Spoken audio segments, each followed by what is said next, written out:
ಇವತ್ತು ನಾನು ಸಾಂಪ್ರದಾಯಿಕವಾದಂತಹ ಸಿಹಿ ತಿಂಡಿಯ ರೆಸಿಪಿಯೊಂದಿಗೆ ಬಂದಿದ್ದೇನೆ. ನಾನಿವತ್ತು ಮಾಡ್ತಾ ಇರೋದು ಎರಿಯಪ್ಪ. ಇದನ್ನು ಎರಿಯಪ್ಪ, ನಯ್ಯಪ್ಪ ಅಂತೆಲ್ಲ ಹೇಳಿ ಕರೀತಾರೆ. ಸಾಮಾನ್ಯವಾಗಿ ಇದನ್ನು ಬಾಳೆಹಣ್ಣಿನಿಂದ ಅವಲಕ್ಕಿ ಎಲ್ಲ ಹಾಕಿ ಮಾಡ್ತಾರೆ. ಇವತ್ತು ನಾನು ಸೌತೆಕಾಯಿಯನ್ನು ಹಾಕಿ ಸೌತೆಕಾಯಿ ಎರಿಯಪ್ಪವನ್ನು ಮಾಡ್ತಾ ಇದ್ದೇನೆ. ಹಾಯ್ ಫ್ರೆಂಡ್ಸ್, ಎಲ್ಲರಿಗೂ ನಮಸ್ಕಾರ. ವೆಲ್ಕಮ್ ಟು ಸಂತೃಪ್ತಿ ಕಿಚನ್. ತುಂಬ ಸುಲಭವಾಗಿ ಯಾರು ಬೇಕಾದರೂ ಈ ರೆಸಿಪಿಯನ್ನು ಮಾಡ್ಬೋದು. ಬನ್ನಿ ಹೇಗೆ ಮಾಡೋದು ನೋಡೋಣ. ಇಲ್ಲಿ ನಾನು 1 ಕಪ್ಪಿನಷ್ಟು ಅಕ್ಕಿಯನ್ನು, ದೋಸೆ ಅಕ್ಕಿಯನ್ನು ಮತ್ತು 1 ಚಮಚ ಮೆಂತೆಯನ್ನು ಹಾಕಿ ಒಂದು 3-4 ಗಂಟೆಗಳ ಕಾಲ ನೆನೆಸಿ ಇಟ್ಕೊಂಡಿದ್ದೇನೆ. ಅಳತೆಯನ್ನು ನಾನು ಪೂರ್ತಿಯಾಗಿ ತೋರಿಸ್ತೇನೆ. ಇಲ್ಲಿ ನಾನು 1 ಸೌತೆಕಾಯಿನ ತೊಗೊಂಡಿದ್ದೀನಿ. ಇದರಲ್ಲಿ ಅರ್ಧ ಭಾಗವನ್ನು ಮಾತ್ರ ತೊಗೋತಾ ಇದ್ದೀನಿ. ನೀವು ಯಾವ ರೀತಿಯ ಸೌತೆಕಾಯಿನ ಬೇಕಿದ್ರೂ ತೊಗೋಬೋದು. ಹಸಿರು ಸೌತೆಕಾಯಿ ಬರುತ್ತಲ್ಲ, ಅದನ್ನು ಸಹ ತೊಗೋಬೋದು. ಇಲ್ಲ ಮೊಗೆಕಾಯಿ ಅಥವಾ ಮಂಗಳೂರು ಸೌತೆಕಾಯಿ ಅಂತ ಏನು ಹೇಳ್ತೀವಿ, ಅದನ್ನು ಸಹ ಬೇಕಿದ್ರೂ ತೊಗೋಬೋದು. ನಾನು ತೊಗೊಂಡಿರೋದು ಸ್ವಲ್ಪ ಹಣ್ಣಾಗಿರೋಂತಹ ಬೆಳೆದ ಸೌತೆಕಾಯಿ ಆಗಿರೋದ್ರಿಂದ ತಿರುಳು ಮತ್ತು ಸಿಪ್ಪೆನ ತೆಗಿತಾ ಇದ್ದೀನಿ. ಸೌತೆಕಾಯಿ ಎಳೆದಿದ್ರೆ ತಿರುಳು ತೆಗಿಬೇಕಂತ ಇಲ್ಲ, ಸಿಪ್ಪೆನ ಮಾತ್ರ ತೆಗೆದ್ರೆ ಸಾಕು. ನಾನು ತಿರುಳು ಮತ್ತು ಸಿಪ್ಪೆಯನ್ನು ತೆಗೆದು ಸಣ್ಣದಾಗಿ ಹೆಚ್ಕೋತಾ ಇದ್ದೀನಿ. ಸೌತೆಕಾಯಿ ಕಹಿ ಇದೆಯಾ ಅಂತ ಒಂದ್ಸಲ ಚೆಕ್ ಮಾಡಿಕೊಂಡು ಯೂಸ್ ಮಾಡಿ, ಯಾಕೆಂದರೆ ಒಂದೊಂದ್ಸಲ ಹೇಳೋಕ್ಕಾಗಲ್ಲ, ಕಹಿ ಬಂದ್ಬಿಡತ್ತೆ. ಹಾಗಾಗಿ ಅಳತೆಯನ್ನು ನೋಡಿ, ನಾನು 1 ಕಪ್ಪಿನಲ್ಲಿ ತೋರಿಸ್ತಾ ಇದ್ದೀನಿ.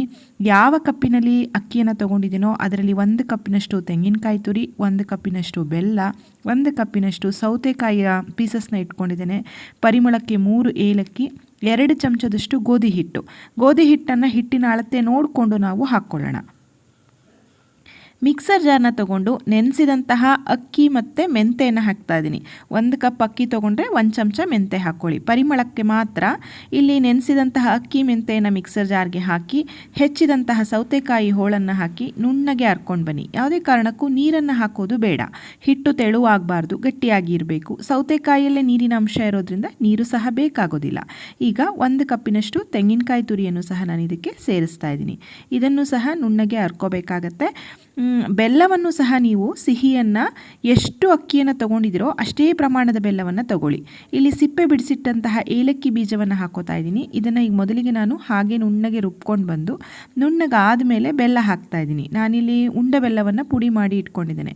2 ದೊಡ್ಡ ಚಮಚದಷ್ಟು ಅಂದರೆ 1/4 ಕಪ್ಪಿನಷ್ಟು ಗೋಧಿ ಹಿಟ್ಟನ್ನು ಸೇರಿಸ್ಬಿಟ್ಟು ಇದನ್ನು ಇವಾಗ ರುಬ್ಕೊಂಡು ಬರೋಣ. ಇಲ್ಲೂ ಸಹ ನಾನು ನೀರನ್ನು ಸೇರಿಸಿಲ್ಲ.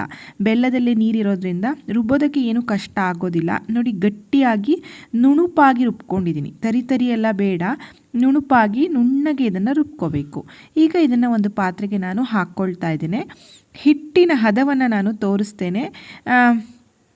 ಎರಿಯಪ್ಪವನ್ನು ಸೌತೆಕಾಯಿ ಒಂದೇ ಅಲ್ಲ, ನಾನು ಹೇಳಿದಾಗೆ ಬಾಳೆಹಣ್ಣನ್ನು ಹಾಕಿ ಸಹ ಮಾಡ್ಬೋದು. ಕೆಲವರು ಅವಲಕ್ಕಿ, ಅರಳು ಅಥವಾ ಹೊದ್ಲು ಅಂತ ಏನು ಹೇಳ್ತಾರೆ, ಅದನ್ನು ಸಹ ಹಾಕಿ ಮಾಡ್ತಾರೆ. ಬಟ್ ಬಾಳೆಹಣ್ಣಾಗಲಿ ಸೌತೆಕಾಯಿ ಹಾಕಿದ್ರೆ ಒಳ್ಳೆ ಪರಿಮಳ ಆಗುತ್ತೆ, ತುಂಬ ರುಚಿಯಾಗಿರುತ್ತೆ. 1 ಚಿಟಿಕೆ ಉಪ್ಪನ್ನು ಸೇರಿಸಿ, ಹಿಟ್ಟು ನೋಡಿ ಈ ಹದದಲ್ಲಿ ಇರಬೇಕು. ಉಪ್ಪನ್ನು ಸೇರಿಸಿ ಚೆನ್ನಾಗಿ ಮಿಕ್ಸ್ ಮಾಡಿಕೊಂಡು ಈ ದಪ್ಪ ಉದ್ದಿನ ದೋಸೆ ಹಿಟ್ಟೆಲ್ಲ ಇರುತ್ತಲ್ಲ, ಆ ಹದದಲ್ಲಿ ಇರಲಿ. ಅಕಸ್ಮಾತ್ ನಿಮಗೆ ಹಿಟ್ಟು ತೆಳುವಾಯಿತು ಅಂತಂದರೆ ಸ್ವಲ್ಪ ಗೋಧಿ ಹಿಟ್ಟನ್ನು ಸೇರಿಸ್ಕೊಳ್ಳಿ. ಗಟ್ಟಿ ಇದೆ, ತುಂಬ ಹುಟ್ಟಿನಿಂದ ಕೆಳಗೆ ಜಾರ್ತಾ ಇಲ್ಲ ಅಂತಂದರೆ ಸ್ವಲ್ಪ ನೀರನ್ನು ಸೇರಿಸ್ಕೊಳ್ಳಿ. ಎಣ್ಣೆ ಹದವಾಗಿ ಒಲೆ ಮೇಲೆ ಕಾದ ಮೇಲೆ ಮೀಡಿಯಂ ಫ್ಲೇಮ್ನಲ್ಲಿ ಇಟ್ಟು ಒಂದೊಂದೇ ಹಿಟ್ಟನ್ನು ಹಾಕ್ಕೊಳ್ಳೋದು. ದೋಸೆ ಎಲ್ಲ ಹಾಕ್ತೀವಲ್ಲ ನಾವು, ಅದೇ ರೀತಿ, ಆದರೆ ಸ್ಪ್ರೆಡ್ ಮಾಡೋದು ಬೇಡ.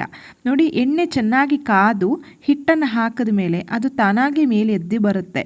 ಎದ್ದು ಬಂದ ಮೇಲೆ ಹುಟ್ಟಿನಿಂದ ಈ ರೀತಿ ತಿರುಗಿಸ್ತಾ ಹೋದರೆ ಅದು ಉಬ್ಬತ್ತೆ. ಹೊಂಬಣ್ಣ ಬರೋವರೆಗೂ ನೀವು ಕರಿಬೇಕಾಗತ್ತೆ. ಒಳ್ಳೆ ಬಣ್ಣ ಬರಬೇಕು, ಅಂದರೆ ಅದು ಒಳಗಡೆ ಸಹ ಚೆನ್ನಾಗಿ ಬೇಯಬೇಕು. ಈ ಎರಿಯಪ್ಪ ಹೇಗಿರುತ್ತಪ್ಪ ಅಂದರೆ ಮಧ್ಯದಲ್ಲಿ ಮೆತ್ತಗೆ, ಬದಿಯೆಲ್ಲ ಕ್ರಿಸ್ಪಿಯಾಗಿ ಇರುತ್ತೆ. ನೋಡಿ ಎಷ್ಟು ಒಳ್ಳೆ ಬಣ್ಣ ಬಂದಿದೆ, ಆ ಬದಿಯೆಲ್ಲ ನೋಡಿ ಕ್ರಿಸ್ಪಿಯಾಗಿ ಬಂದಿದೆ. ಮತ್ತೊಮ್ಮೆ ತೋರಿಸ್ತೀನಿ ನೋಡಿ. 1 ಹುಟ್ಟಿನಷ್ಟು ಹಿಟ್ಟು, ಅಂದರೆ ನಾವು 1 ಸ್ಪೂನ್ ಹಿಟ್ಟನ್ನು ಹಾಕ್ಕೋಬೇಕಾಗತ್ತೆ. ಈ ಅತ್ರಸ ಎಲ್ಲ ಹೇಗಿರುತ್ತಲ್ಲ ಆ ಥರನೇ ಇರುತ್ತೆ ಆಲ್ಮೋಸ್ಟು. ಈ ಬನ್ಸ್ ಥರನೂ ಅಂತಲೂ ಹೇಳ್ಬೋದು. ಅತ್ರಸ ಎಲ್ಲ ಮಾಡೋಕ್ಕೆ ಬರಲ್ಲ, ಅಂದರೆ ಕಜ್ಜಾಯ ಎಲ್ಲ ಮಾಡೋಕ್ಕೆ ಬರಲ್ಲ, ಪಾಕ ಎಲ್ಲ ಮಾಡುವಾಗ ವ್ಯತ್ಯಾಸ ಮಾಡ್ಕೋತೀವಿ ಅಂತಂದರೆ ಎರಿಯಪ್ಪನ ಸುಲಭವಾಗಿ ಮಾಡ್ಬೋದು. ಪಾಕ ಎಲ್ಲ ತೆಗೆಯುವಂತಹ ಅಗತ್ಯನೇ ಇಲ್ಲ. ಅಕ್ಕಿ, ಕಾಯಿ, ಬೆಲ್ಲ ಸಾಂಪ್ರದಾಯಿಕವಾದಂತಹ ಸಿಹಿಯಲ್ಲಿರುವಂತಹ ಅಂಶಗಳು. ಇದು ಹಾಕಿ ಮಾಡಿದ್ರೆ ನೈವೇದ್ಯಕ್ಕೂ ಸಹ ಶ್ರೇಷ್ಠ ಅಂತ ಹೇಳ್ತಾರೆ. ನೋಡಿ, ನಾನು ಹಿಟ್ಟನ್ನು ಈ ರೀತಿ ಮಾಡಿ ರುಚಿಯಾಗಿರುವಂತಹ ಎರಿಯಪ್ಪವನ್ನು ಮಾಡ್ಕೊಂಡಿದ್ದೇನೆ. ಆ ಸ್ವೀಟಿನ ಸಿಹಿದು ಸ್ಟ್ರಕ್ಚರ್ ನೋಡಿ ಎಷ್ಟು ಚೆನ್ನಾಗಿ ಬಂದಿದೆ, ನೈಸಾಗಿ ಬಂದಿದೆ. ತುದಿ ಮಾತ್ರ ಗರಿಗರಿಯಾಗಿ ಬಂದಿದೆ. ರುಚಿಯಾಗಿರುವಂತಹ ಸೌತೆಕಾಯಿಯ ಎರಿಯಪ್ಪ ತಯಾರಾಯಿತು. ತಣ್ಣಗಾದ್ಮೇಲೂ ಚೆನ್ನಾಗಿರುತ್ತೆ, ಬಿಸಿ ಬಿಸಿಯಾಗೂ ಚೆನ್ನಾಗಿರುತ್ತೆ ತಿನ್ನೋದಕ್ಕೆ. ಇದು ನಾನು ಆಗಲೇ ಹೇಳಿದಾಗೆ ನೋಡಿ, ಒಳಗಡೆ ತುಂಬ ಸಾಫ್ಟಾಗಿ ಬಂದಿರುತ್ತೆ, ಗುಡ್ಗೂಡಾಗಿ ತುಂಬಾ ಸಾಫ್ಟಾಗಿ ಬಂದಿರುತ್ತೆ. ಸೌತೆಕಾಯಿಯ ಪರಿಮಳದೊಂದಿಗೆ ಸೌತೆಕಾಯಿಯ ಏರಿಯಪ್ಪ ತಯಾರಾಯಿತು. ನೋಡಿದ್ರಲ್ಲ ಫ್ರೆಂಡ್ಸ್, ಮಾಡೋದು ತುಂಬ ಈಸಿ ಇದೆ. ಹಬ್ಬದಲ್ಲಿ ಖಂಡಿತ ಟ್ರೈ ಮಾಡಿ, ಹೇಗಾಯ್ತು ಅಂತ ತಿಳಿಸಿ. ಅದಕ್ಕೂ ಮುಂಚೆ ದಯವಿಟ್ಟು ವಿಡಿಯೋಕ್ಕೊಂದು ಲೈಕ್ ಮಾಡಿ, ನಿಮ್ಮ ಫ್ರೆಂಡ್ಸ್ ಆ್ಯಂಡ್ ಫ್ಯಾಮಿಲಿ ಜೊತೆ ಶೇರ್ ಮಾಡಿ. ಮತ್ತೊಂದು ರುಚಿಯಾದ ಅಡುಗೆಯೊಂದಿಗೆ ಮತ್ತೆ ಬರ್ತೇನೆ. ಅಲ್ಲಿವರೆಗೂ ಧನ್ಯವಾದಗಳು. Thank you for watching. Thank you.